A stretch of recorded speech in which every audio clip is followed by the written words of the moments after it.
Hello there, my dear sleepy listener. Welcome.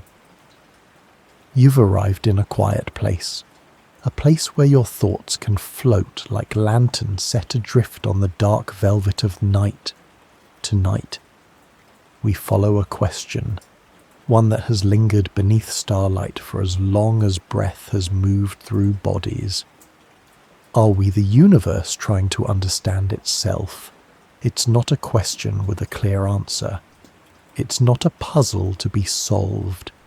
It's a candle meant only to be watched as it flickers in the dark.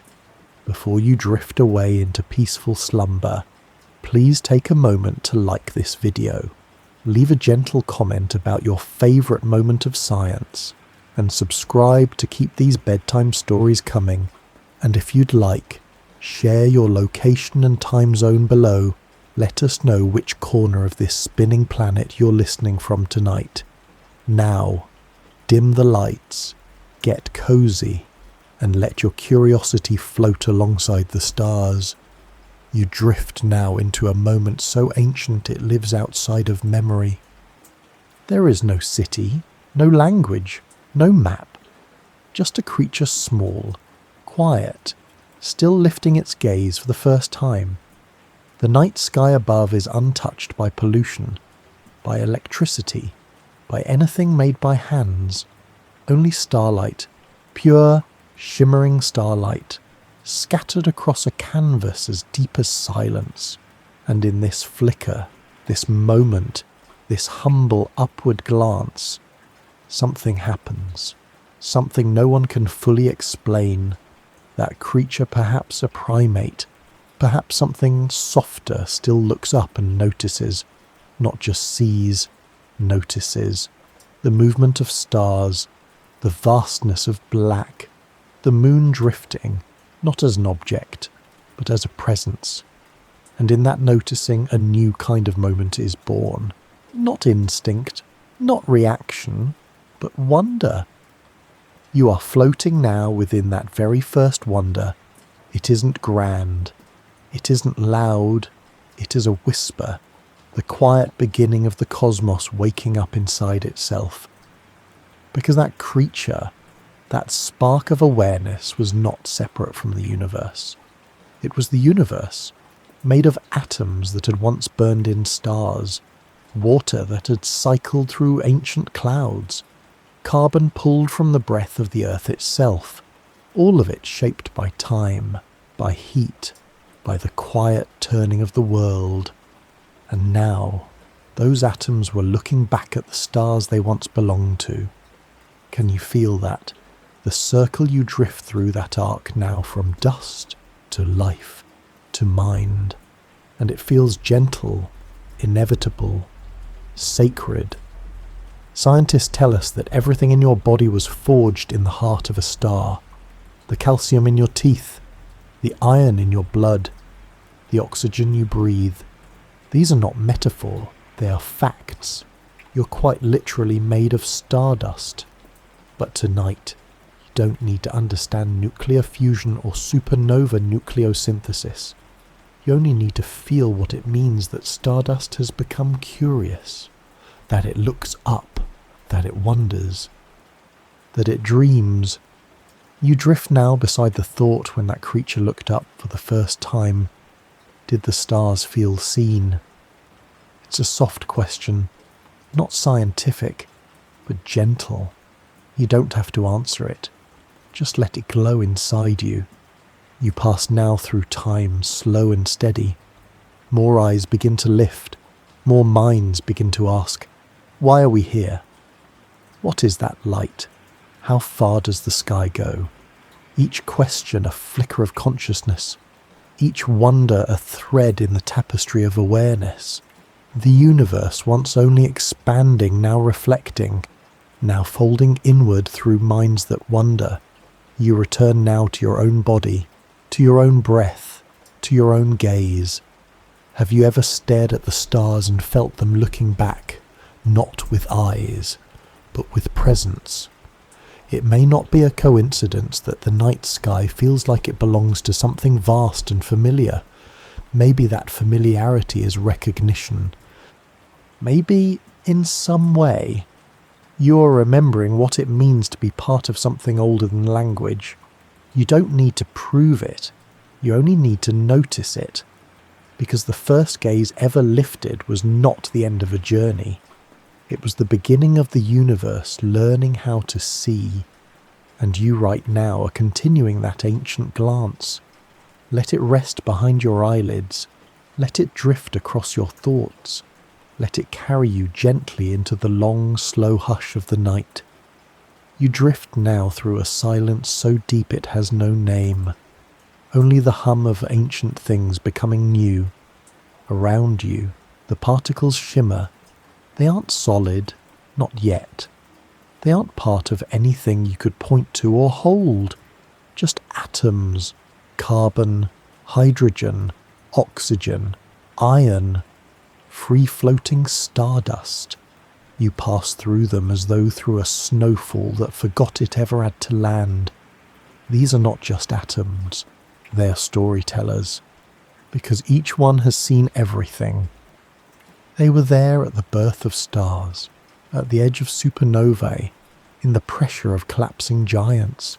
These atoms once belonged to things you cannot name.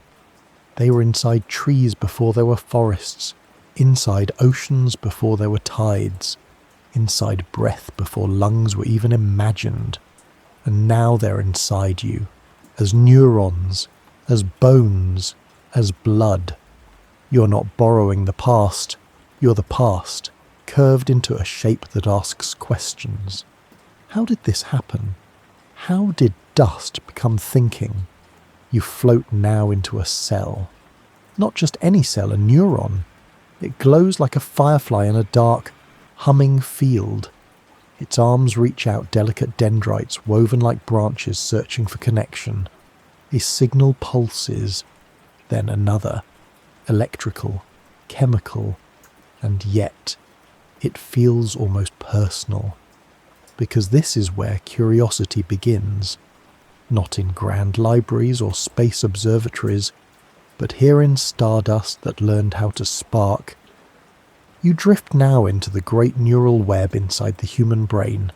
86 billion neurons, trillions of synapses, each one a little door that opens to thought. You move slowly through the corridors of consciousness, through the architecture of awareness. And it's all made of the same basic things that once floated in space. Atoms that now ask, what am I? You think of evolution not as a ladder, but a slow unfolding, billions of years of accidents and refinements, until matter found the right shape to feel, to remember, to wonder. You pass by DNA spiraling like galaxies in microcosm, instructions written not in words, but in 4 simple letters that organize life like a cosmic poem. Adenine, thymine, cytosine, guanine. And somehow, those letters built a mind that could turn around and ask where it came from. Some scientists call this emergence when simple systems, combined in complex ways, give rise to entirely new phenomena. Consciousness, they say, emerged from matter, not planned, not scripted, just possible, like steam rising from hot water, inevitable, but not predictable. You drift now through the heart of that mystery. Are we just arrangements, our thoughts, the accidental flickers of organized dust, or is there something more? No one knows, not yet, and maybe not ever. But even the act of asking is remarkable. Atoms do not question, molecules do not dream, but you do. And that makes you a moment of awareness unfolding from a history that never imagined it would become self-aware. You float now above the earth, the whole planet turning beneath you. Think of it a sphere of molten rock and liquid oceans, holding creatures who ask about stars, who build tools not just to survive, but to wonder. And you are one of them, a quiet breath in a long story. a spark that remembers the fire. The atoms in your body are billions of years old. But the way they speak now through your mind, you're noticing, your voice is brand new. And maybe that's what makes you special. Not that you're made of stars, but that you remember to look up and ask where the stars came from. So rest now. Let your body soften. Let your thoughts wander. You do not need to solve anything. You're not here to finish the question. You're here to be the part of the universe that remembers to ask. And that, on its own, is enough. You're drifting now between two infinities, one above you and one within you. At first, they seem separate, distant, unrelated. A galaxy spins in the dark, its arms reaching out like soft spirals drawn in stardust. And in your own mind, thoughts flicker along winding pathways curved in a language no one fully understands. But as you float gently between neuron and nebula, something begins to align. The shapes echo each other, spirals, branches, webs. As if the universe, when folding in on itself to create stars, accidentally taught your brain how to think. You drift now through the cerebral cortex, the outer layer of your brain. Here, folds rise and dip like gentle mountains. They hold memory, imagination, language, and dreams. From this wrinkled landscape comes your sense of self. Every question, every reflection, every inner whisper begins here. But as you rise above it, you notice something strange. Its structure looks familiar. You are floating now through a galaxy cluster, hundreds of billions of stars held together not by wires or walls, but by gravity, the silent sculptor of the universe. It, too, is folded, webbed, tangled in ways that feel organic. Scientists have noticed it too. When they map the cosmic web, the large-scale structure of the universe, and compare it to the connectome, the complete map of neural connections in the brain, the patterns are striking. The universe and the mind share the same architecture, not in size, not in substance, but in structure. Your brain has about 100 billion neurons, the observable universe. Roughly 100 billion galaxies. Coincidence? Perhaps, but maybe it's more. You drift through the idea that the universe follows rules, simple ones, and when those rules repeat across scales, patterns emerge, from the swirling of hurricanes to the curling of DNA, from the shape of a conch shell to the clustering of galaxies. Nature repeats herself, not lazily, not predictably, but with rhythm, as if she enjoys variations on a theme. And one of her favourite themes might just be connection. You pass now into the realm of synaptic transmission, tiny gaps between neurons bridged by chemicals and electrical pulses. Each thought is not a single point, it's a network, an entire galaxy of activity flashing in milliseconds. And those thoughts, the ones you're thinking now, they light up neural constellations inside your skull, just as stars light up constellations across the sky. Above, a supernova blooms. Within, a realization forms. Both are explosions of energy. Both reshape what surrounds them. You think now about how little we know about either world. We've mapped parts of the brain. We've mapped parts of the cosmos, but most of it remains uncharted. Dark. Mysterious. Isn't it strange that we know more about distant galaxies than about how a thought becomes a feeling? Isn't it beautiful? Because in both realms, mystery is not a wall, it's a door. You float now through a question.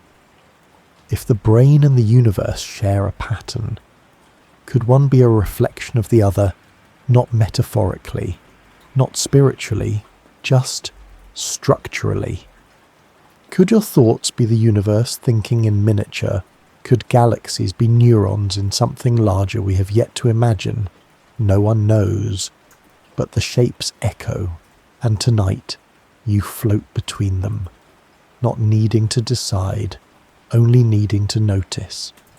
You return now to your breath, to your body, to the slow curl of your own thoughts unfolding inside you, and above, the galaxies spin, silent, endless, familiar. You're not lost in the universe. You're part of its pattern. A spiral within a spiral, a thought within a galaxy. And the moment you feel that truly feel it, you're no longer watching the stars. You are one of them. You float now through a tide pool in the very early morning of the earth. The sky above is heavy with steam. Lightning dances somewhere in the distance. No trees, no birds, no voices yet, just rock, water, heat, and silence.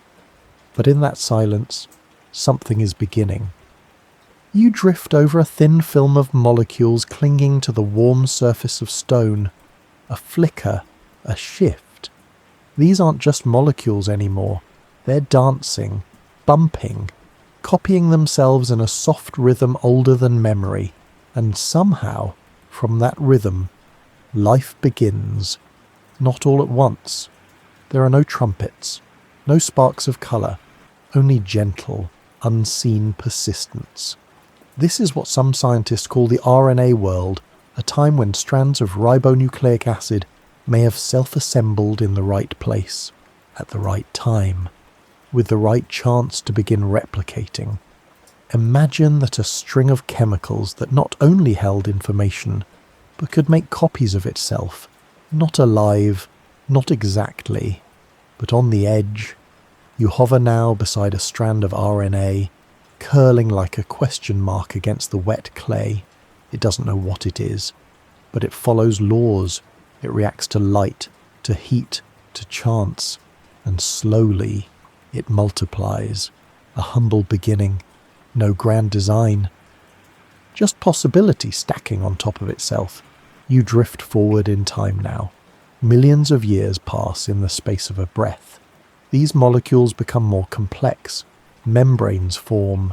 Cells take shape, and with them, the first self.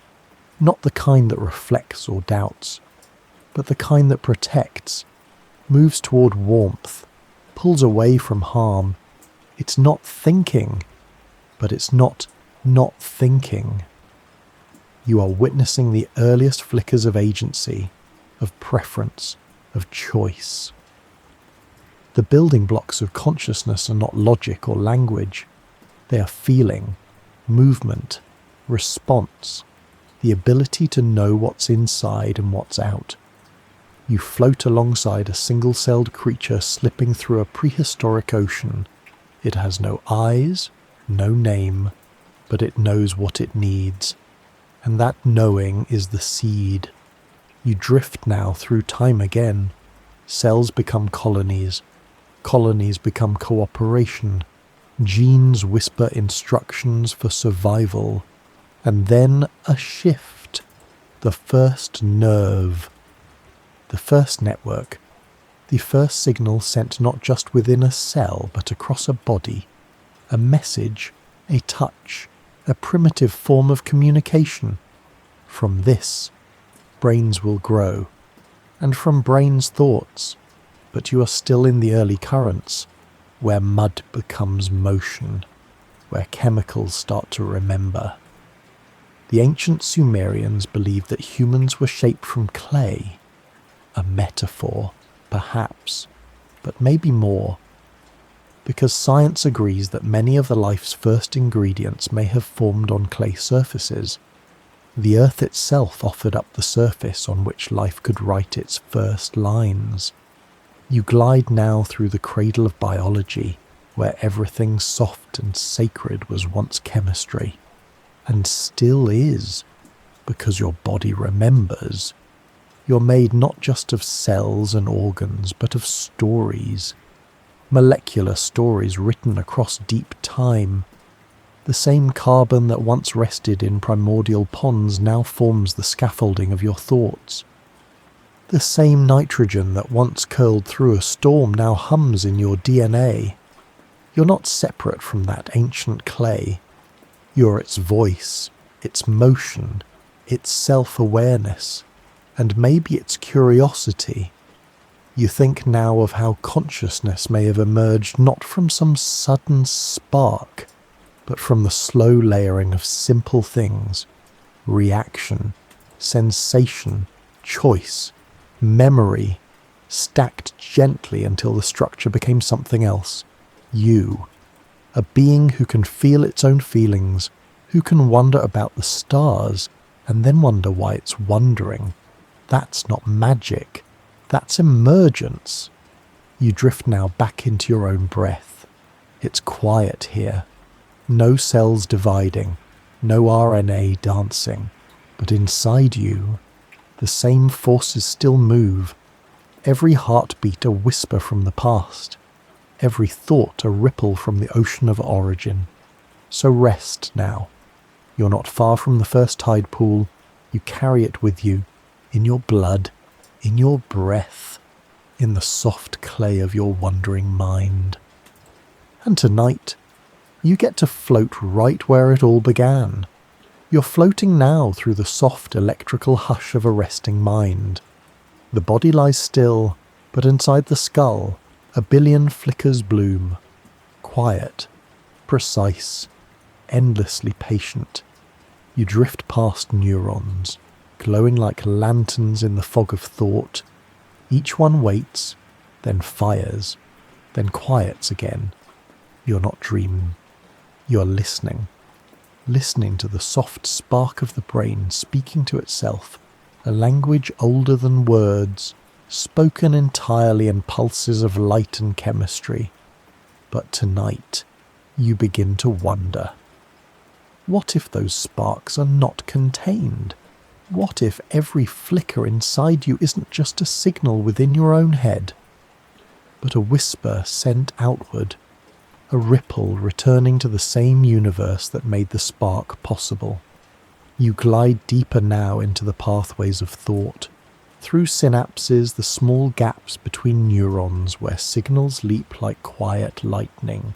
They don't travel with wires. They travel with trust. A charge builds, a threshold is crossed, a message is passed. This is called the action potential, a moment of change. A decision made at the cellular level, and there are trillions of them happening right now, even as you listen, even as you rest. But these messages don't move alone. They come with meaning. They carry memory, desire, wonder, restlessness, and you begin to feel that perhaps every thought is a vibration, not just within you, but around you, into space, into time. You drift back now to the moonlight pouring gently through your window. Soft silver on the floor, a reflection, a presence. You've stared at the moon before, but tonight it feels different. Not a rock in orbit, but a companion. It pulls the tides. It shifts the rhythms of sleep. It lights the world without burning it. And perhaps it listens, not in a way you can prove, but in a way you can feel. You let yourself imagine, what if every neuron that lights up inside you sends out a subtle wave, a quiet hello to the night, to the stars, to the unseen fabric that binds it all. You pass now into brainwave states, delta, theta, alpha, beta, gamma. Each one a different rhythm, each one a song the brain sings to itself as it shifts between sleep and wakefulness, between stillness and thought. And these waves can be measured, seen, mapped. But do they stay inside you or do they move outward? Science is still learning, but some researchers believe our brain's electromagnetic field doesn't end at the skull. It drifts, it pulses outward. Faint, but real, a kind of halo of intention, a soft aura of awareness. You pass through that field now, your own, your warmth, your spark, and it feels like a whisper coming from your deepest center, not a word, but a hum. The hum of being, the hum of noticing. You wonder now if your thoughts can move out. Could the universe ever whisper back, not with sound, not with language, but with alignment, with moments of synchronicity, the right thought at the right time, the sudden arrival of an idea you didn't plan? The way your body sometimes knows before your mind can explain. Is that just chemistry, or is it something shared? You float now through the idea of panpsychism, the possibility that consciousness might not be unique to minds, that the very fabric of reality might shimmer with awareness in ways we can't yet see.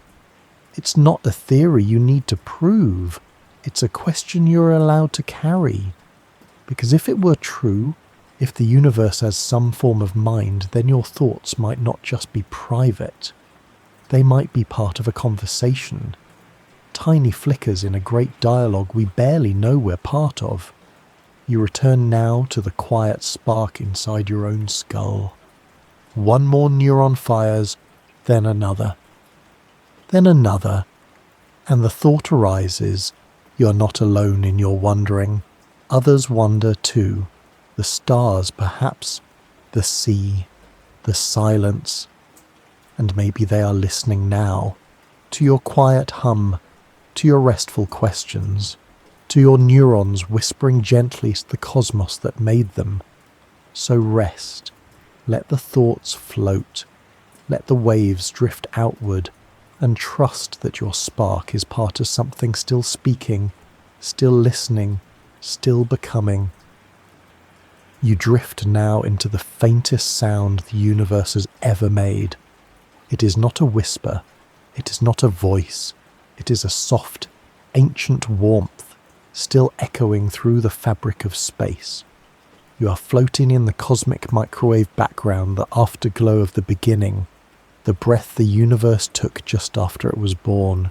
It's everywhere, in the space between stars, between atoms, even between your thoughts. This radiation is 13.8 billion years old. It's not hot anymore. Not like it was when the universe was an infant fireball. Now it's cold, quiet, gentle, just a few degrees above absolute zero, but still it remains, and somehow it reaches you every second. A few hundred photons from the Big Bang pass through your body, not in a metaphor, in reality.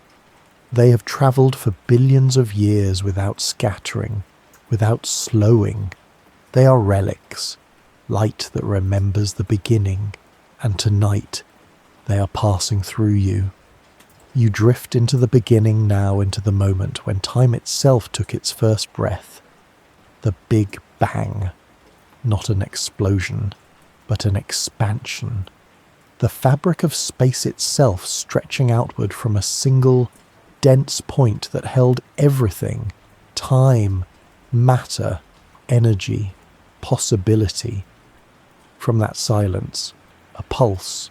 From that pulse, light. And from that light, the particles that would one day become you. You pass through those first seconds now. It's unimaginably hot. Protons, neutrons, electrons rushing to form something stable, and then cooling, calming. Atoms form, hydrogen, helium, the first building blocks of stars, and light trapped for so long by dense plasma suddenly breaks free. This light becomes the cosmic microwave background, the first light, and it's still here. Not shining, but humming. A soft glow, not in colour, but in presence. You drift now through the satellites that have mapped it. Kobe, Map, Planck, each one showing us that this light is not even...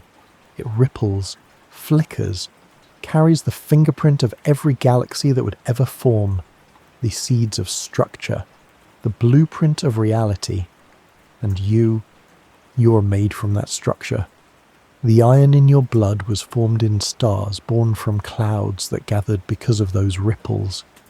You're not just looking at the universe's history, you are its history, folded into flesh, whispering through breath, remembered in the space between heartbeats. You pass now into your own cells. Inside them, atoms spin, energy moves, and part of that energy tiny, forgotten, faint as heat. Your body, on average, is about 37 degrees Celsius. You are warm, alive, radiating. But inside that warmth are photons from the very beginning, particles from the first fire. They don't guide you, they don't speak, but they exist. Proof that you are made not just of now, but of then. You let this awareness settle. You're a being carrying ancient light. Every time you close your eyes, that light passes through your skull. Every time you speak, your voice travels through a universe still humming with its own birth. And in that hum, you feel something else. A rhythm, a memory, not yours, but shared. Something the universe didn't forget. Something that became you. You drift now back to the present, to your room, your breath, your stillness. But you're not alone. The cosmos is not distant. It is humming all around you, within you, through you. The Big Bang is not gone. It is happening still in the form of questions, atoms, and wonder. So rest now. You don't need to reach back in time. Time is already reaching into you. Let the echoes pass. Let the warmth stay. Let yourself be a quiet listener to the song that began it all. You drift now into a night so ancient there are no stars to guide you, no moonlight, no stories, only shadow and breath. A forest whispers, a wind curls through trees that have not yet been named, and near the flicker of flame, a small figure sits still, watching. Firelight dances across the creature's eyes, not just for warmth, not just for safety. There is something more, a stillness, a stare, a new kind of listening. This is the moment when the universe begins to wonder. You are watching a mind awaken, not with language yet, but with awe. You hover close, the flame cracks, sparks rise, and the creature our ancestor does not run. It watches, it remembers.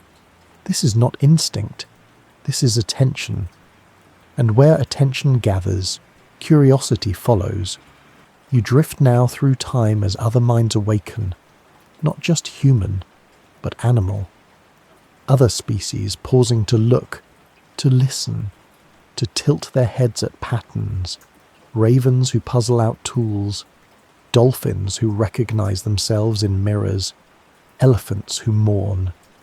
You begin to sense that awareness is not a binary switch. It is a spectrum made of moments, and some of those moments are filled with wonder. You pass now through early humans etching spirals into cave walls, not just marks, but meaning, symbols, proof that questions had begun to form. Why this world? Why this light? What happens after breath? These are not scientific queries. They are the first sparks of philosophy, of myth, of sacred hushes held around firelight as someone speaks not of what is, but of what might be. You drift through those early stories now. The sky as a god, the moon as a grandmother, the stars as souls returned. Truth, myth, perhaps both. Because behind each tale was a deeper movement, the desire to understand, and behind that, a mystery. Always a mystery. Even now. You think of the first time you asked a question not to get an answer, but to feel the shape of not knowing. That's what wonder is, not ignorance. but an open hand held out to the unknown. You float into the modern world. Satellites circle, telescopes bloom, equations stretch across whiteboards like spells meant to unlock reality. We know more now than we ever have, but wonder remains. Maybe it always will, because every answer reveals a deeper question.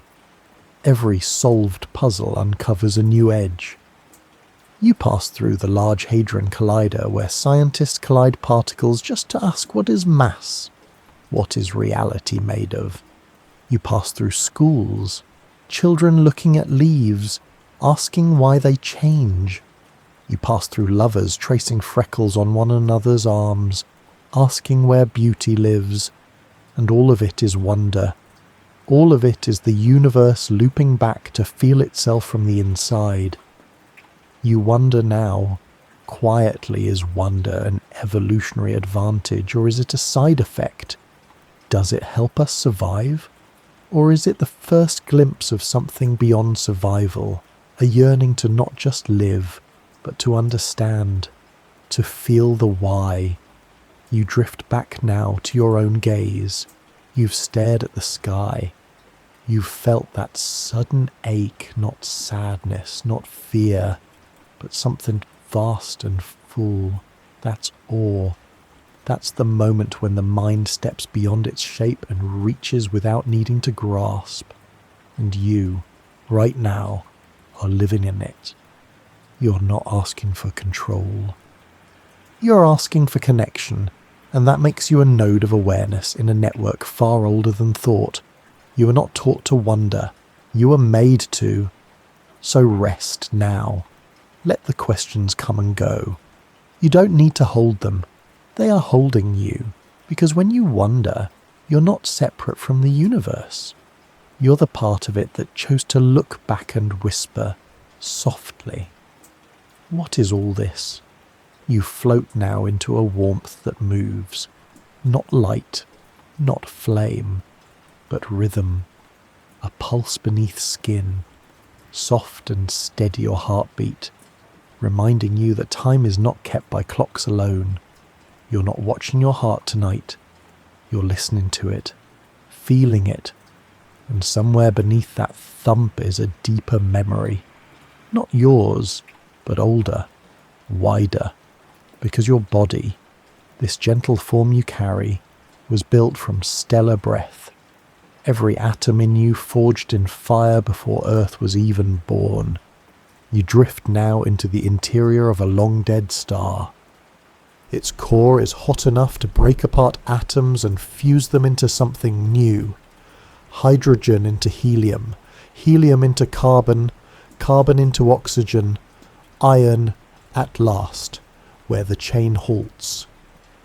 This is nucleosynthesis, the process by which stars create the elements that shape the world. Your bones, your eyes, the calcium in your teeth. You're not a metaphor.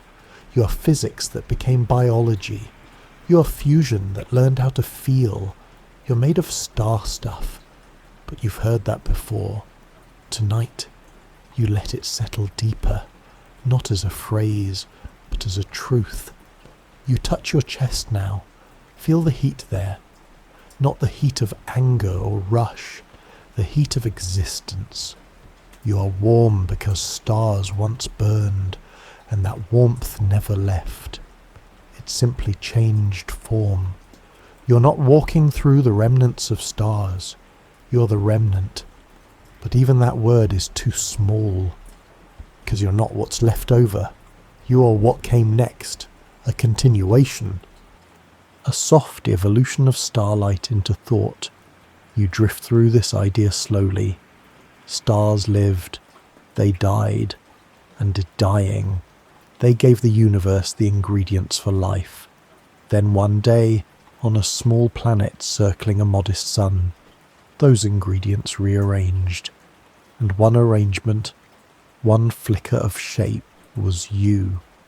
Your breath is made of oxygen formed in a red giant. Your blood carries iron forged in a supernova. even the carbon that weaves your cells once spun in stellar winds.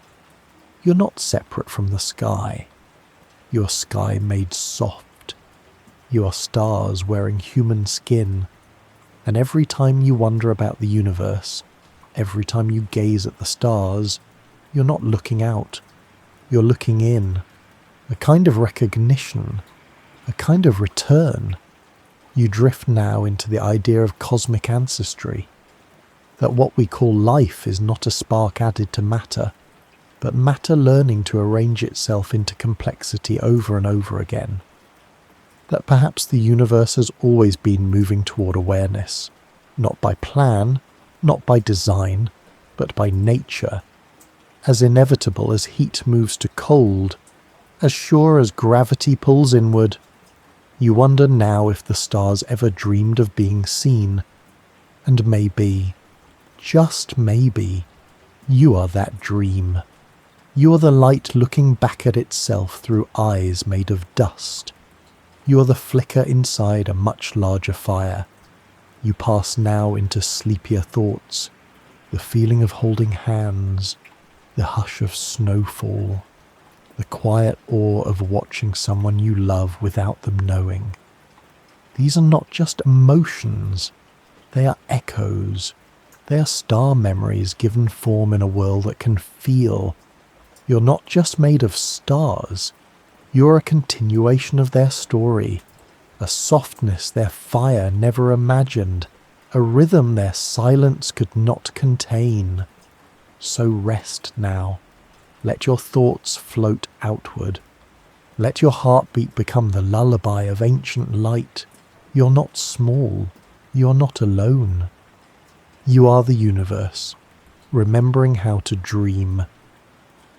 You drift now into the quiet space just before a question forms. Not the noise of asking, not the sound of words, but the soft stillness of curiosity beginning to rise. It begins gently, like a shimmer beneath the surface of thought, like the way light gathers before a sunrise. You hover here, inside the moment before wonder becomes language, and you realize this moment might be the most extraordinary one in the history of the universe, because this is the moment the cosmos asks itself who it is, through you, not as an observer, but as a participant. You are the question that asked itself. You drift now through the first philosophers, sitting beneath olive trees, scratching questions into sand or speaking them aloud into the wind. What is real? What is good? Why is there something instead of nothing? These are not answers that build tools or cook meals. They are questions for the sake of asking, a luxury, perhaps, but also an evolution. Because when a being asks why it exists, that being has already changed the nature of existence. You drift now into a modern mind, perhaps yours, perhaps someone else's. A child looking at clouds and wondering why they float. A teenager feeling heartbreak and asking why pain echoes. An elder watching dusk and asking where time goes. The questions repeat, generation after generation.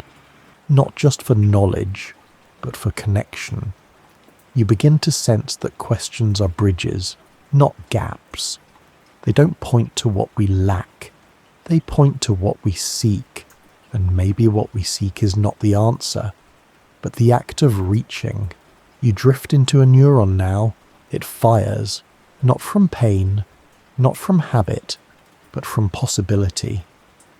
The possibility that this next thought might lead to something new, a path, a pattern, a glimpse, and in that firing the universe continues its exploration. Through synapse, through metaphor, through science, through dreams, you consider a strange idea. What if thought itself is the cosmos expanding, not in matter, but in meaning? Each new idea a kind of big bang, each new question a ripple in the dark. You pass through a mathematician scribbling equations that never quite balance, through a poet writing verses that only almost make sense, through a scientist searching the sky for particles that don't seem to exist. And still, they go on asking. Still, you go on asking. Because to stop asking is to stop moving, and movement is the most ancient law of the universe. You consider now the anthropic principle a strange thought from cosmology. It suggests that perhaps the universe must allow for conscious observers like us to exist, because without us, there would be no one to notice anything at all. In other words, maybe the universe is the kind of place that produces questions, because questions are how the universe knows itself. That idea isn't settled, it's debated. It stretches logic to its softest edges. But like all good questions, it lingers, it hums, and you feel it hum inside you now. You are not here to answer everything. You are here to carry the question, to be the breath that wonders, to be the eye that sees a pattern and asks what it means. To be the moment when silence asks itself for sound. So breathe now. Feel the quiet rise. Let the questions move through you. They do not need solving. They are stars meant to be seen from far away. You're not the answer. You are the asking. And in that asking, you are infinite. You drift now into the soft architecture of your own thoughts. But you're not just thinking. You are floating through the folds of your brain not with dissection, but with wonder. Here, in the curves of grey matter, a galaxy stirs, a spiral of memory, a constellation of sensation, a universe held inside your skull, and as you drift deeper, you begin to feel it, the echo, the mirror, the match. You're not just looking at the sky, you're made of it, literally. The elements that shape your thoughts, oxygen, carbon, calcium, phosphorus, were not born in your body. They were born in the death throes of ancient stars. Supernovae, those luminous, collapsing giants, scattered their insides across the cosmos, and those scattered remnants became planets and plants and people. You, your brain, not a symbol of the cosmos, but a continuation of it. You float now into the neural net of the brain, each neuron a tiny flicker, each synapse a bridge. These aren't just shapes, they're patterns. And when scientists compared the neural network of the human brain to the structure of the cosmic web, that vast, lace-like scaffolding of galaxies and dark matter, they saw something remarkable, a resemblance. Both systems organize themselves in branching networks, nodes, hubs, filaments connecting clusters across emptiness, not identical, but analogous. The brain and the universe share a geometry, different in scale, but similar in spirit, as if nature has a favorite design, a blueprint it returns to again and again. You drift through one of these filaments, now neural or galactic. You can't tell. The difference blurs, and in that blur, a new feeling rises. Familiarity, not between two things, but within one. You're not inside the universe. You are the universe, gathered into the temporary shape of a nervous system. For a while, and through this temporary shape, the universe begins to perceive itself. Not through telescopes, but through you, through intuition, through emotion, through sudden flashes of insight that arrive from nowhere and belong to everything. You think now of dreams, how the brain weaves symbols and stories while the sky outside keeps turning. You think of the aurora, how particles from the sun dance with the Earth's magnetic field, painting colours in the night. You think of how the brain also dances with fields electrical, magnetic, carrying thought, as a kind of movement in invisible space. And you wonder, is a thought so different from a star? Both emerge, both radiate, both vanish without truly dying. You're not just a brain inside a head on a planet. You're sky-shaped, thought-shaped. You are the echo of nebulae wrapped in skin, and every time you speak, you send part of that echo back into the air. So the air remembers, too. You pass now through a memory your own. Maybe it's simple, the smell of rain, the curve of someone's voice, the feeling of looking up at night and forgetting where the ground ends. That memory lives in a pattern, in a network, not of wires, but of stars, your sparks. And each time they fire, they light the darkness just enough to ask again, who am I? Where did I come from? What is this space within me and beyond me? You're not alone in these questions. The sky asks them, too, in silence, in shadow, in light, and in you. So rest now. Your thoughts are not separate from the cosmos. They are its thoughts, its patterns, its hum. You're not dreaming of the universe. The universe is dreaming you. You drift now through the spaces between stars, not the stars themselves, not the glowing edges of galaxies, but the vast quiet in between. And in that quiet, something stirs, not light, not colour, something you cannot see, and yet it's there, holding everything together like a silent promise woven through the void. This is dark matter, the invisible weight of the universe. You can't touch it, you can't photograph it, but without it, galaxies would unravel, stars would fly apart, the universe would not be what it is. You float now through a spiral galaxy, watching stars orbit its centre. They move too fast for their visible mass.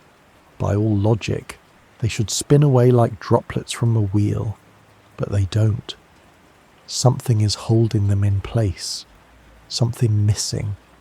And so, scientists infer the presence of dark matter, a kind of scaffolding we cannot observe directly.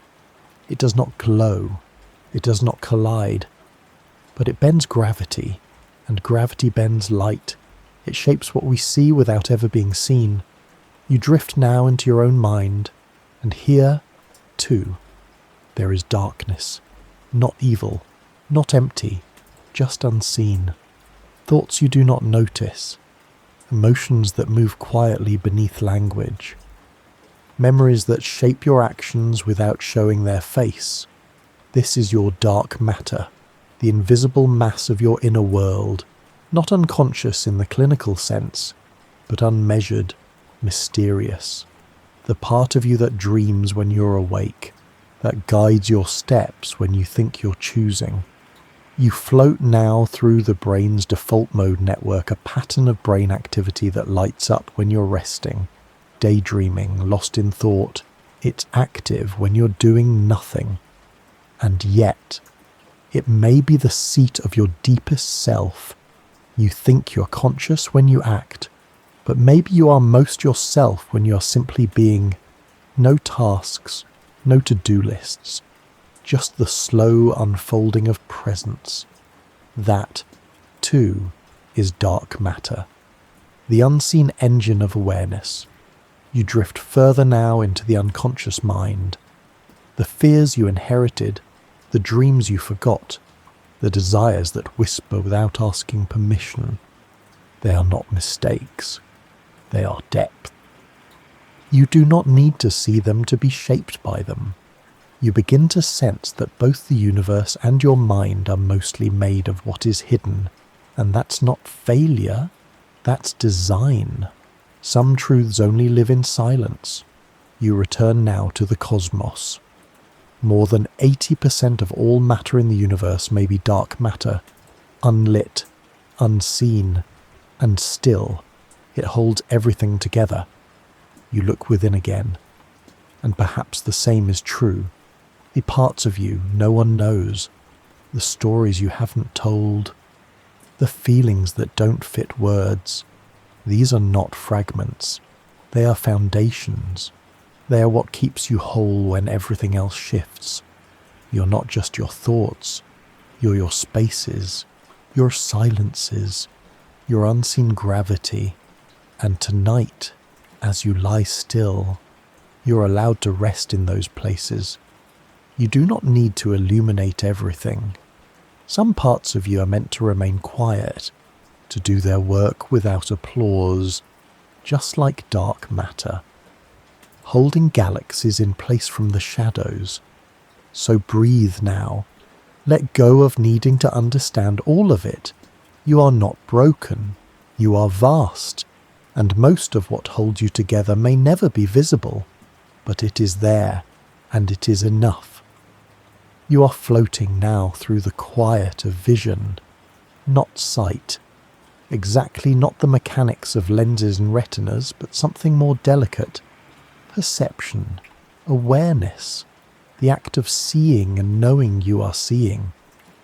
You hover gently over a mountaintop, where a great eye waits in the dark. It's not biological, it's metal and glass and silence. A telescope, built by hands that once held stones and fire.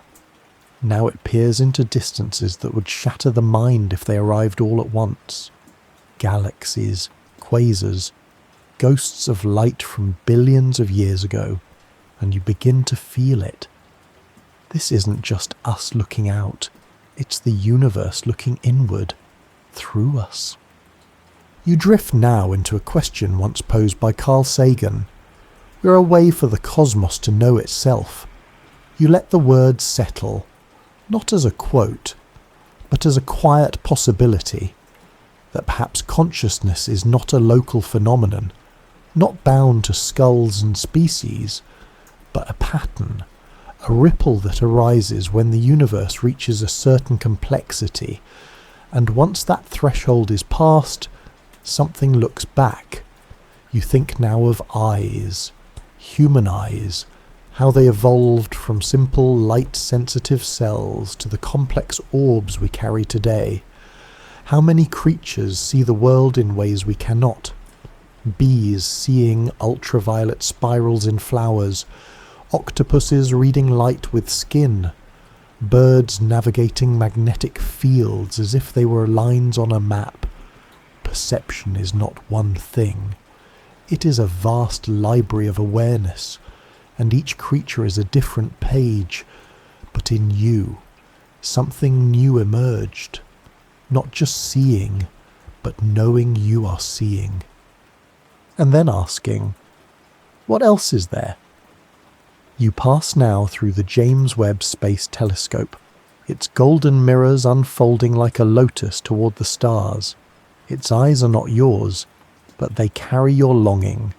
They collect light from stars that died before Earth was born, and in doing so, they extend your gaze to distances your body cannot reach. You're not just a species with eyes, you're a species building more eyes. Eyes that orbit, eyes that descend, eyes that listen to wavelengths invisible to any organ. You think now of how perception grows, first with eyes, then with symbols, then with science, and now with instruments that sense the afterglow of time itself. It's not just observation, it's communion. You float back now to Earth, to yourself, to the soft focus of your awareness. You're not a machine, but you're an instrument, not built by the universe, but grown by it, shaped by forces older than light. You blink, and galaxies are acknowledged. You sleep, and stars wait quietly to be seen again. You think now of the anthropic principle once more, that perhaps the universe is shaped so that beings like you can emerge and wonder. It's a circular idea, a soft loop, and yet something in you understands, not logically, but quietly, because when you look up, You don't just see, you feel seen, you feel participated in, as if your gaze completes something that would otherwise remain unfinished. A starlight never noticed is still starlight, but a starlight seen becomes memory, becomes meaning. You are part of that meaning, not because of what you know, but because you look, because you care to know. So rest now. Dear observer, your eyes may be closed, but your awareness remains open, and even in dreams, you are participating in the long, slow unfolding of the cosmos witnessing itself. Not through magic, not through mystery, but through presence. You're not watching the universe. You are how it watches. You drift now into the space behind memory, the quiet hallway where thoughts once lived and now seem to have faded, names forgotten, moments blurred, feelings softened by time, and yet you wonder, where did they go? What happens to a thought when it leaves you? Is it gone, or does it travel? You float beside the idea of information, not trivia, not data, but the deep structure of what is known, the shape of a pattern, the echo of a choice, the trail left behind by awareness. In physics, information behaves strangely. It cannot be destroyed. Even in black holes, those swallowing beasts of gravity scientists believe information is not erased. It is transformed, bent, encoded, scrambled into the horizon. Stephen Hawking once proposed that the contents of a fallen star might be smeared across the edge of its darkness, a cosmic ledger keeping track of what was, even when what was can no longer be touched. You drift now through that metaphor. Your own mind is not a black hole, but it has edges, it has horizons, and perhaps your thoughts don't vanish. They simply change state. The laughter you shared a decade ago, it shaped your voice even now. The sorrow you felt in silence, it softened your eyes for someone else to see. Information isn't always remembered, but it lingers. You move through your own body now. Through the network of epigenetics, how experience can change the way your genes express themselves. A child comforted often might carry a quieter nervous system. A trauma, unspoken, might echo in the way blood pressures rise when no danger is near. Not destiny, not permanence, but memory written into matter. The past becomes present in quiet ways, and you begin to see that nothing you've ever thought has truly vanished, even the thoughts you abandoned. Even the ones you were too afraid to say aloud, they became part of the structure. You drift now into a photon, a particle of light. Once released, it travels forever, unless absorbed, deflected, bent. Even then, it becomes something else. It doesn't stop existing. It changes form. So maybe your thoughts are not lost. They are photons set loose in the nervous system.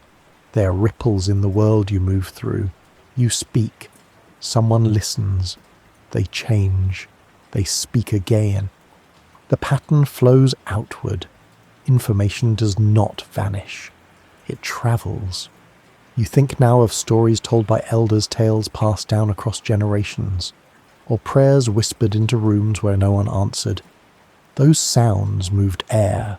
Those words vibrated atoms, and those atoms touched others. Even now, there are ripples from things you no longer remember doing. A kindness you forgot. A moment of cruelty you regret. A song you hummed that someone else never forgot. These too are forms of information. You think you are small, but your presence has weight, not in mass, but in movement. You affect what surrounds you, and what surrounds you remembers, in field, in trace, in story. You pass now through the theory of the holographic universe, The idea that perhaps everything we see is a projection of something encoded on a distant surface. It's speculative, unproven, but poetic. Because if true, it would mean your every thought casts a shadow across space-time, and those shadows are not ghosts. They are part of how the world unfolds. You return now to your body, your breath, your stillness. You think something, and though it vanishes in seconds, its echo begins, in posture, in tone, in gaze, and those echoes travel further than you know. So rest now. You do not need to remember everything. You do not need to hold every thought. They are not lost. They are light, and light travels forever.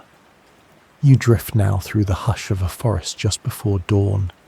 The leaves are still, the air waits, and beneath a broad tree, a pair of eyes opens. They are not yours. They do not belong to a human. They belong to a crow, black feathers catching the first threads of light, head tilted, watching, and in that gaze, something moves, not instinct, not hunger, attention. You float beside the bird as it flies from branch to branch, seeking something shiny, not for survival, not for shelter, for interest.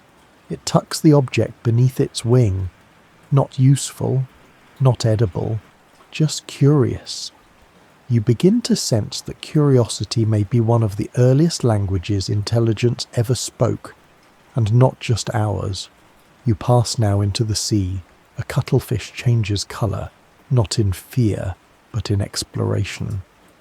An octopus unscrews a jar, not because it must, but because it can. A dolphin passes a bubble ring from mouth to mouth, giggling with another in the language of delight. And you begin to wonder, what if consciousness isn't rare? What if it blooms anywhere the conditions are right? Not just where there are brains, but where there is room to ask, to notice, to reach.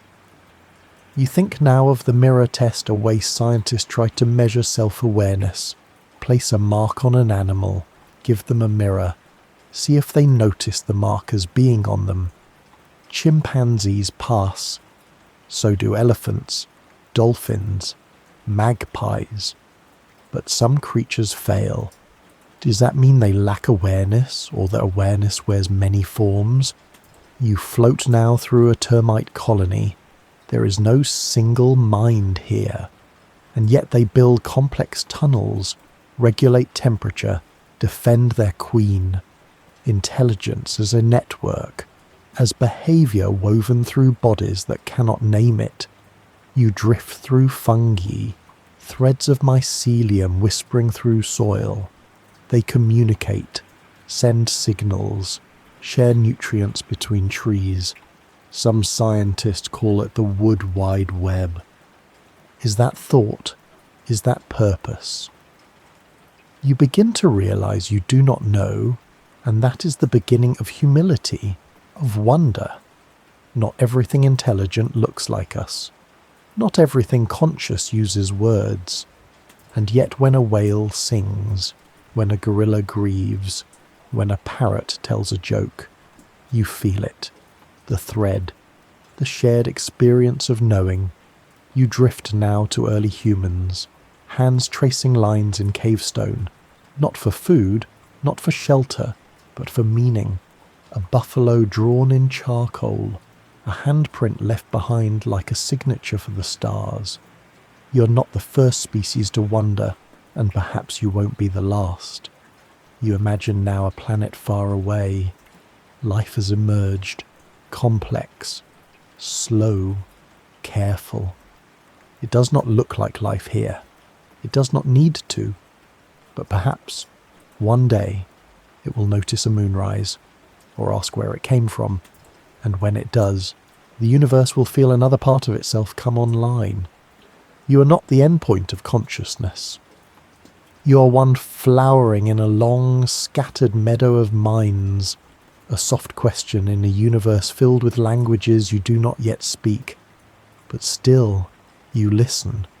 You listen to birds arguing in branches. You listen to rivers arranging stones.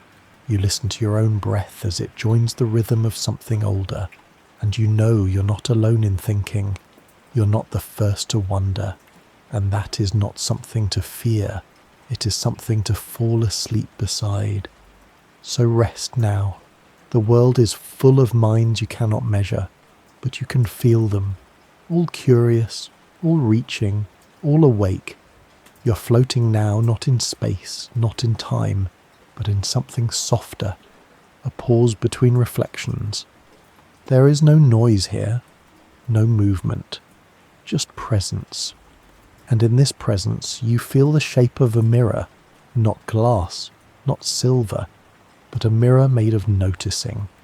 You turn your attention inward and meet a strange sensation.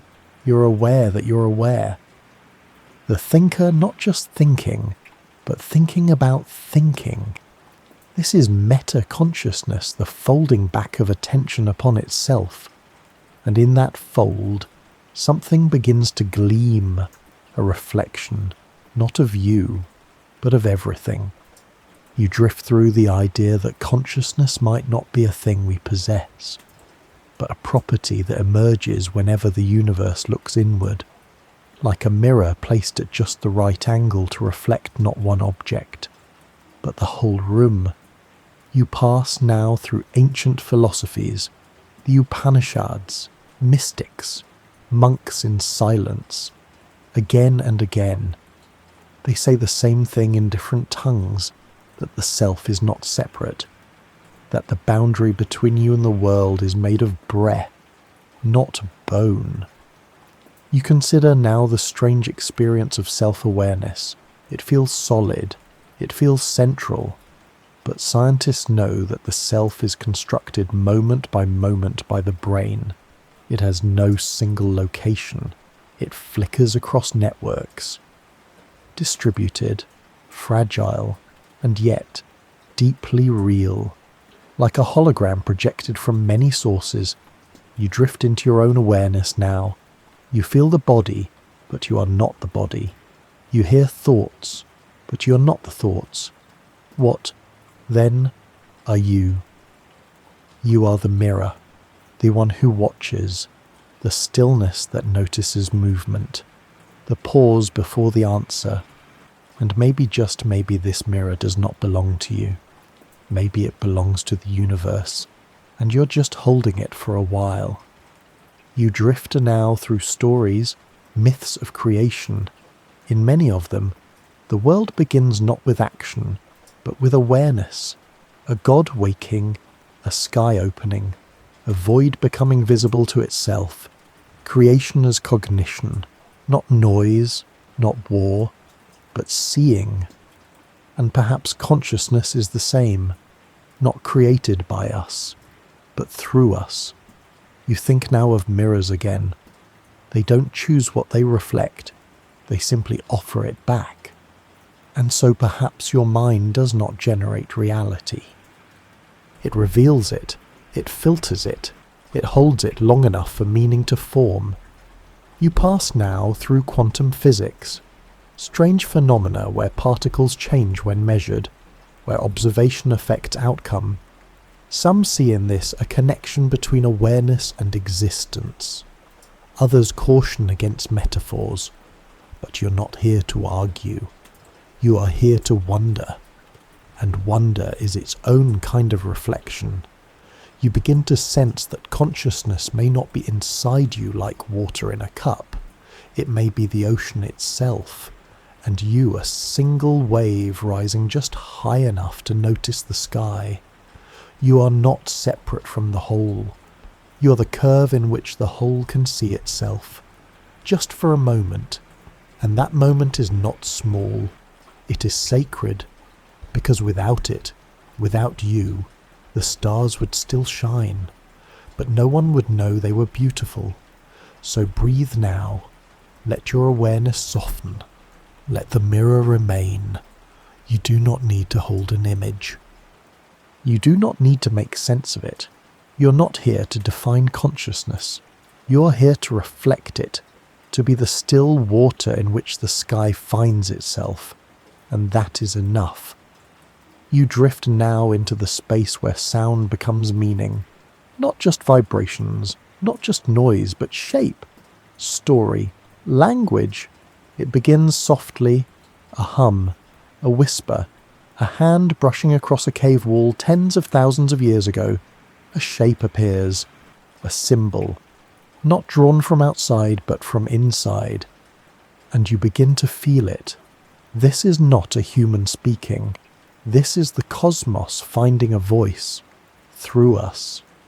You drift through a long corridor of human expression, from stone tools to stained glass, from the first drums to the furthest satellites, each one a ripple sent outward, each one a message, not just to each other, but to the stars, to time, to the fabric of what is. Because expression is more than survival. It's a form of translation. The universe moves, you feel it. And through that feeling you create a song, a sculpture, a theory. You pass now through the birth of science not as facts, but as wonder shaped into questions. Aristotle, Hypatia, Galileo. They watched the sky not with conquest, but with reverence. They asked, why does it move? What lies beyond? How does the apple fall? And why does it fall the same every time each answer brought more questions? Each discovery a mirror turned not outward, but inward. Because as the cosmos grew clearer, so did we. You drift through Newton's gravity, through Darwin's origins, through Einstein's curvature of space-time. Each equation a sentence in the long poem of the universe, learning its own rhythm. And poetry, yes, poetry remains. You glide through the stanzas of Rumi, through Basho's still haiku, through Dickinson's gentle defiance of death and dawn. The cosmos wears many voices, and sometimes it sounds like science, and sometimes it sounds like love. You pass through music now, the frequencies of joy and ache, chords that echo the harmony of planets, melodies that spiral like galaxies, and rhythm, always rhythm, like breath, like orbits, like the pulse of a heart that still remembers being part of a star. Even myth, those ancient stories, becomes a language. You pass through the tales of gods and giants, of serpents in the deep, of tricksters, of weavers of fate. They are not literal, but they are true, because they speak to something you already know, that the world is vast, that it sings, that it dreams, and that we are not separate from that dream, we are its voice. You pass now through a child, drawing spirals in sand. They do not know what Fibonacci is, but they feel it. They arrange stones by an invisible law, a law written into the geometry of pine cones and galaxies. That, too, is the cosmos speaking, and you are listening. Every time you create, you are not just expressing yourself, you're expressing everything that shaped you, the heat of stars, the patience of gravity, the symmetry of molecules, the chaos of chance. It moves through you. It becomes colour and rhythm and form. Even silence is part of the song. Even rest is part of the rhythm. You are not the conductor. You're the instrument, and the universe is playing you like a note in an endless piece still being composed. So sleep now, if your eyes are heavy. The cosmos will keep speaking, through waves, through dreams, through the quiet movement of breath in the dark.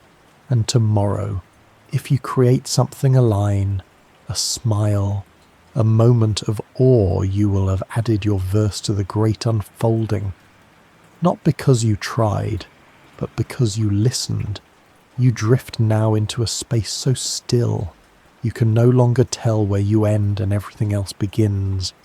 There is no horizon, no outline, just softness, just hum. You begin to notice the edges of your body blur, not vanish, just loosen. The air no longer feels separate from your skin.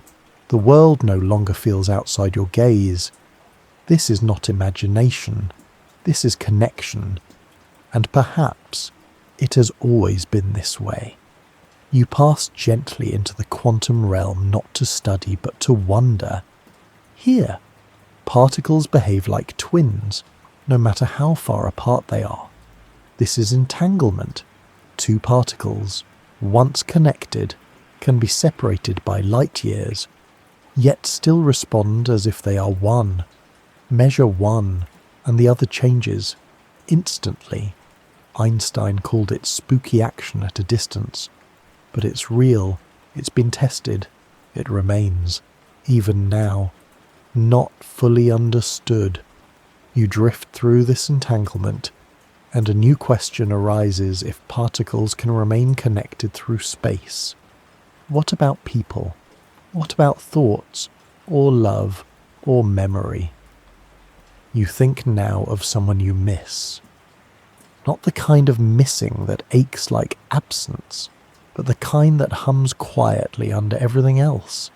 You have not spoken in years, but you feel them when their name arises, when the sky looks a certain way. What if that's not just emotion? What if that's entanglement?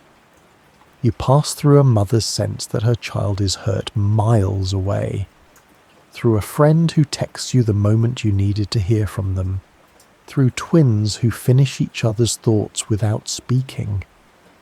Are these coincidences? Maybe. Or maybe the connections we feel are more than memory.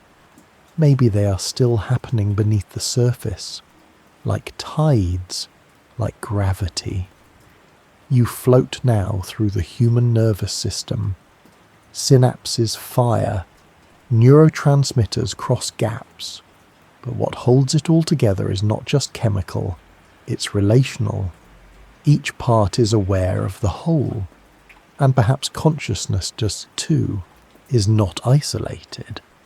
Perhaps it is entangled, not in the way we think, not in science fiction, but in subtle resonance. You drift now through the trees of a forest. Their roots touch each other underground. They share water, signal danger, support the weak. Above, they look like individuals, but below they are one. You think now of yourself, of how often you believe you are alone, in thought, in pain, in joy. But are you, or is your awareness woven with others, a single thread in a much larger fabric? You begin to feel it, the people who shaped you, the words that stayed with you, the hands that held yours when you were too tired to stand. They're still here, not as memories, but as fields. Their presence echoes in how you walk, how you speak, how you love. Entanglement, not just of particles, but of lives. You pass now into the ancient idea that there is no self separate from the world, that the I is just a wave on the surface of a deep ocean.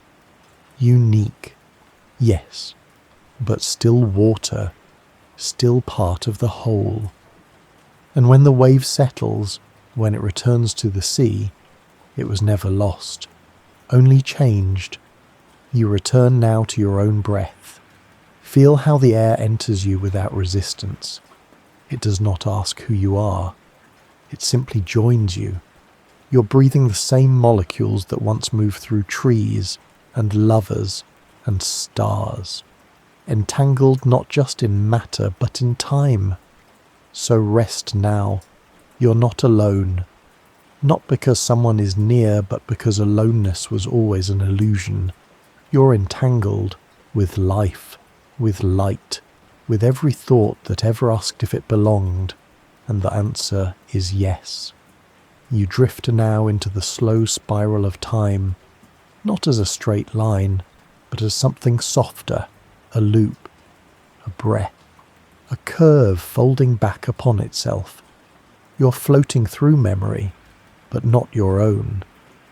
Through time's memory, moments not forgotten, but relived in patterns, in waves. You feel it, how certain days feel familiar, how faces echo faces, how thoughts circle back in the quietest parts of the night, and you wonder, is time moving forward, or is it remembering you pass now through Einstein's field equations? They say space-time is curved bent by mass, by energy, by presence. A planet makes a dimple, a star, a swirl, a black hole, a well so deep that time itself slows near the edge. You drift beside that edge now, and watch the seconds stretch. Here, an hour might last 1,000 years. Here, the future and past begin to whisper to one another, because time, like space, may be relative, not fixed, but flexible, not ticking, but flowing. You float now into a thought experiment, one that asks, what if the future already exists? What if every moment is already laid out, not like train cars, but like stars scattered in a sky too vast to see at once? And what you call now is simply the point your consciousness moves through, a finger tracing constellations across time's canvas. The stars don't vanish because you're not looking, and maybe the same is true of moments. You pass now through block universe theory, the idea that past, present, and future all exist simultaneously. That time is not unfolding, but already whole.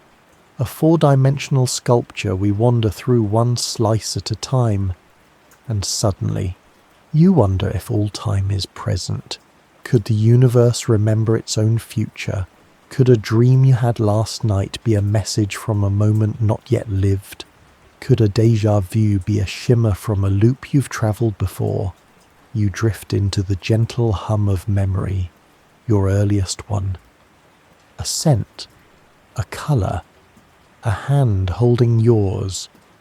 But is it the past, or is it still happening somewhere inside you? Memories are not stored like files in a cabinet. They are reconstructed, relived each time they are recalled, which means they're made new again, a loop, a re-entry. And perhaps this is how the universe remembers itself, not by keeping, but by returning. You pass now through rituals the way humans mark time, birthdays, New Year's, anniversaries, each one a circle drawn on a spiral, a way to fold the past into the now. And what about evolution? Does it progress? Or does it return to patterns, wings that echo fins? Eyes that evolve again and again? Consciousness that arises in species who've never met? The cosmos repeats itself, but not identically. It rhymes. It returns not to copy, but to remember in new forms. And maybe you, tonight, are part of such a return. Maybe your thoughts have been thought before. Maybe your longing has echoed across other minds in other times, not because you're not unique, but because you are a verse in a chorus that has been sung forever. You return now to the present, but it feels different, less narrow, more like a doorway between then and next. You're not a traveller moving forward, you are a reflection moving inward. Time isn't carrying you, your time remembering itself in the shape of breath. So rest now. You do not need to chase the future. It is already present. You do not need to fix the past. It is already folded into you. All of it is here. All of it is you. You're not passing through time. You're the place where time loops back to see itself and smile. You're drifting now into the warmest part of everything, not the sun, not the core of a star, but something softer, something that beats, something that breaks, something that holds and is held. You're floating in the space where emotion begins. Not as a weakness, but as a signal. A light blinking in the quiet language of the cosmos turning inward. You hover beside the human heart. It pulses gently, not just with blood, but with presence. Each thump a memory of a rhythm older than anatomy, older than breath. The rhythm of connection, of reaching, of feeling.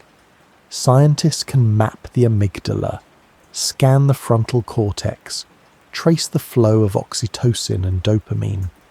They can describe what happens when someone feels love, but they cannot say why it feels like falling into something infinite. You drift now through a memory one of your own, a time you felt safe, a time you felt seen, a time someone's presence silenced every voice of fear. That feeling, where does it come from? Is it biology? Is it soul? Or is it the moment the universe recognizes itself in another face? You pass through the warmth between a parent and child, a friend and friend, a stranger and stranger who choose kindness before judgment. These are not accidents. These are acts of gravity, not physical, but emotional, pulling two beings into shared meaning. You drift now into mirror neuron cells in your brain that fire when you see someone else in pain or in joy. Your body copies the feeling. You feel it as if it were yours, because part of you doesn't distinguish. Not fully, not always. Empathy is not a skill, it's a physics of presence. And maybe, just maybe, love is not an emotion inside you. Maybe it's the field between you. The invisible thread that hums when someone matters, and not just romantically. The love between friends, between siblings, between artists and their work. Between strangers who see one another and say, "Without words, I know you're real." You pass through ancient poetry, Sanskrit, Arabic, Chinese brushstrokes on silk, over and over. One theme returns to love is to dissolve the illusion of separation. To love is to say there is no me without you. Even science whispers it. Quantum entanglement, ecosystems in balance, the nervous system shaped by every hand that ever touched you. You're not built to exist alone. You're built to feel, to connect, to carry others and be carried. You drift now through heartbreak, the first time you lost someone, the ache, the emptiness. What is grief but proof that love existed? And what is love but the universe making space for another? You begin to sense that perhaps feeling deeply is not just human, it is cosmic. It is the way consciousness curves toward warmth. Stars pull planets into orbit. People pull people into story. You remember a moment when you looked into someone's eyes and said nothing, and everything. That was not coincidence. That was alignment. And it's still happening. You're not just in the universe. You're the part of it that chooses compassion when indifference would be easier. You're the part of it that breaks open when it could close. You're the part of it that reaches, that holds, that forgives. If the universe could feel love, would it not feel it exactly like this? In the spaces where language fails, in the silence between gestures, in the tears that make no sound. So sleep now. You do not need to prove your worth. You do not need to earn connection. You are already woven in. You are already the soft place where the universe lays down its fear and becomes a heart. You are drifting now into the final hush, the softest part of this long wandering. No more questions, no more chasing, only a glow, faint, quiet, ever present. You began this journey by asking, Are we the universe trying to understand itself, and along the way, you wandered through stars and neurons, particles and poems, silence and music, gravity and grief. But now, something different stirs. Not an answer, but a recognition, like a mirror held in the dark that slowly gathers light from its own reflection. And you realize you were never outside the question. You were its shape. You were its voice. You were the place where the stars bent inward just enough to speak, and their first word was you. You drift now not through time or space, but through awareness, pure, unadorned. You're not a traveller anymore. You are the stillness through which all things pass, the breath that holds both motion and rest. You begin to feel not just calm, but complete, because the seeker and the thing sought have met, right here, in this moment, in this breath.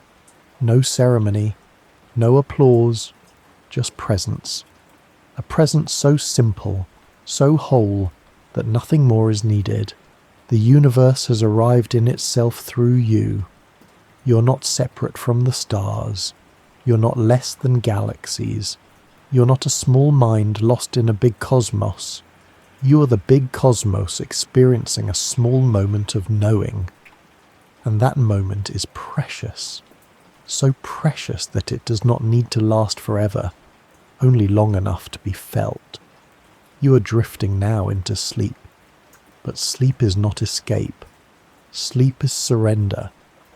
The final letting go of questions into peace. And as your breath slows, as your limbs soften, as your thoughts dissolve like sugar into warm water, let this knowing remain. You are the question. You are the mirror. You are the music. You are the sky folded into skin. You are how the universe learns to love itself again and again, and now you rest. Let everything soften now. There is nothing left to hold, no thoughts to chase, no truths to grasp. You have wandered far enough, and here in the quiet you found not an answer, but something gentler, a sense of being whole. Your body is still, your thoughts are slow. Even your heartbeat seems to be listening. There's a warmth here, not from fire, but from meaning. The kind of warmth that comes when something simply makes sense, without needing explanation. The kind of warmth that comes from returning to yourself. You do not need to remember everything you heard tonight. You do not need to trace each idea back to its source. The ideas have done their work. They've guided you not to new knowledge, but to peace, to the gentle understanding that maybe you are not something in the universe, you are the universe being you, and that's enough. So let your jaw unclench, let your shoulders sink, let your breath slow to a rhythm that feels like the tide exhaling. You're safe now. You are whole. You are part of everything that ever was and ever will be. And as your eyes close, or have already closed, know this. You are not alone. There are others, right now, breathing in this same stillness, listening to the stars from their own quiet corners of the world, curled up under blankets, under night skies, under questions they no longer need to answer. You're connected by breath, by wonder, by the beautiful fact that you are here tonight, awake enough to ask what you are, and gentle enough to let that question become silence. So sleep now, dear listener. You have carried the universe with such grace. Now let the universe carry you. Let it rock you, quietly, through the dark. Let it sing you to sleep with the hum of stardust remembering itself. Let go, fall inward, and rest.